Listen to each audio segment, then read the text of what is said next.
నేను నడచు మార్గమంతటిలో నీ దూతల చేత రాయి తగులక ఎత్తుకొనమని ఆజ్ఞ ఇచ్చితివి.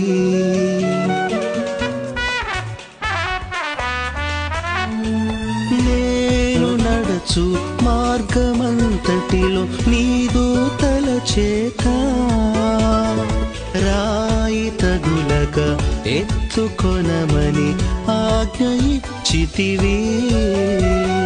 మరణము గుండా వెళ్ళినను విషసర్పములను త్రొక్కినను చేయి విడువక